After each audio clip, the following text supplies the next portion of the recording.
Hello everyone, this is ACH AI Akaya, and we are in the finals of the SCBG Open 2v2 tournament.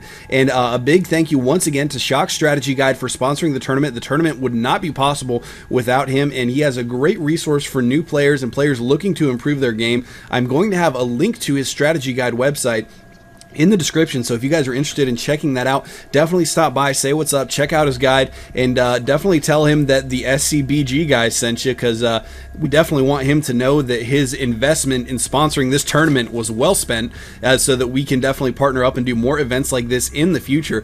But anyways, once again, we are seeing the finals right now between Azreal and Bubba here, going to be the team playing off against FabIntegral and his ally Darrenc C. And as we saw in game one, FabIntegral and Darrenc C able to take down a very, very exciting game between these two players. A lot of early to mid game pressure, basically some really back and forth battles in the middle constantly, both teams just reinforcing the middle, trying to get a slight advantage, and finally Darrenc C and FabIntegral managing to get enough of an advantage to push up into the front entrance of Azreal and Bubba and really just doing a ton of damage. They were not able to keep up with the production, and FabIntegral and Darrenc C just really managed to wear him down and just basically beat them into oblivion until they managed to get that win. But of course, 13 still casting with me, and we are moving into game number 2 with a 1-0 lead going to FabIntegral and Darrenc C is his name. And we are going to see another exciting game here, I am sure. 13, what are you expecting to see now?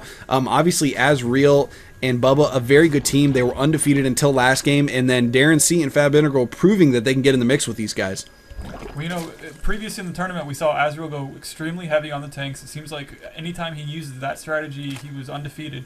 I would expect to see him try to get those tanks out again. He's so comfortable using them, really effective against, you know, the majority of the Protoss units that Darrenc C likes to use.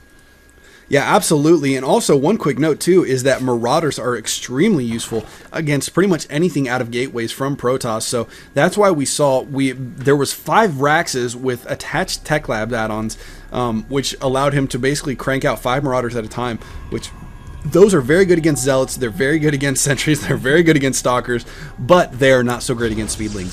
So despite the fact that he had a good counter to handle all of the gateway units that we were seeing from Darrenc C, all the Speedlings from FabIntegral really allowed him to just soak up all the damage with those Speedlings, while the rest of those Protoss units really went to work, and that's really what ended up winning them the edge and getting them that game. Yeah, we can see that Azreal right now has a factory going down at this point extremely early. I think we're going to see some early tanks from him again, and he's just going to basically just kind of slowly siege his way up to his opponent's base. It's pretty tough to handle. Yeah, absolutely, and as expected, in seeing a ZvZ matchup in this 2v2, there is a Baneling's Nest going down. We did not see a whole lot of Banelings in the last game, but the tech was there, and there were a few Banelings nonetheless, so I'm excited to see if they use that a little bit more. And once again, Bubba going for that pretty early expansion there, and the Lings from FabIntegral doing some harassment on it, trying to take it down, and the HP on that getting really low. And did he cancel? No, he did not cancel that. Destroyed that. Wow, wow, that is a move at this point. Big loss. Absolutely, losing 300 minerals this early is a big deal.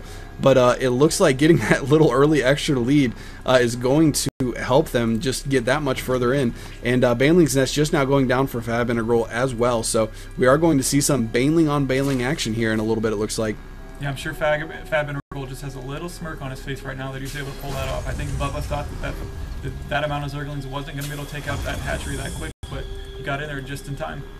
Yeah, absolutely, and managing to really get in there before the hatchery was down for too long. So it was already low on HP to begin with, since it had just started, and it looks like we're going to see another Zergling battle in the middle here.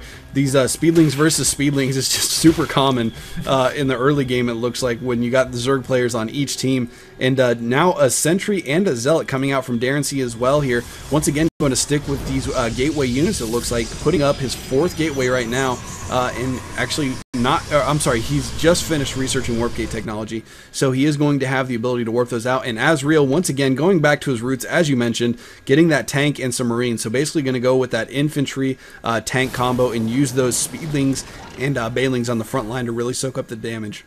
Yeah, that's what's been successful for those two players at the whole tournament long, and I think that's just what they're going to try to do to take out these two players right now. I'm curious to see if Darrenc C has a fourth gateway going up right now. We've seen a four. Oh, he already has a fourth one up. So we've seen a pretty much consistently a 4-gate push from him every game, and it just works perfectly with their high pressure strategy.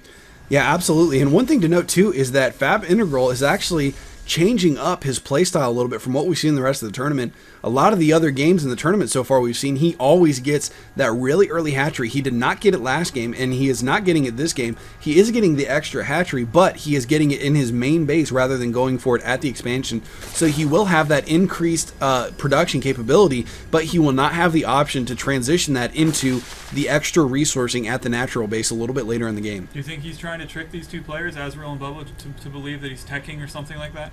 You know what? I'm not sure exactly what he's trying to do with that. Possibly just not wanting to really take the risk of getting that early expansion, just knowing, because he was actually asking me before they played this game. He was saying, hey, how are Azreal and Bubba doing in the tournament? And I told him, well, they just won their semifinal game. They're undefeated in the tournament so far.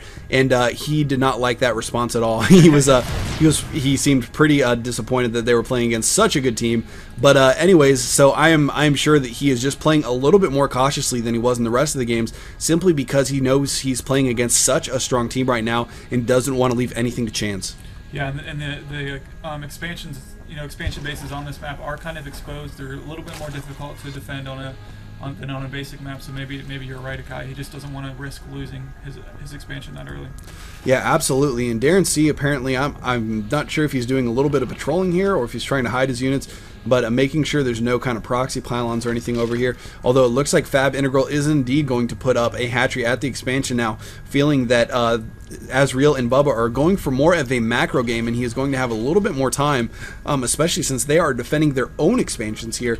So they are going to try to switch this into a little bit longer, more macro intensive game, it looks like, although I'm guessing we are going to see some clashes here pretty soon because both armies are getting ready to move into position to do some serious attacking. I don't think they want to engage those tanks. It's going to be pretty tough to take down, an army like that. Yeah, there are 5 tanks sieged up in position right now, and bunkers on the front of it to boot. So that is going to be very, very difficult to take on. And the Banelings are going to have to do some serious damage. And here come the Banelings taking out all the infantry and the bunkers. Oh my goodness! And of course, Banelings not very good against tanks, but managing to get up in there and soften them a little bit. 2 of these tanks are really low in health. One of them does go down, but there's another one that only has 20 HP, although the rest of them are in very good health. But holding that attack off relatively well.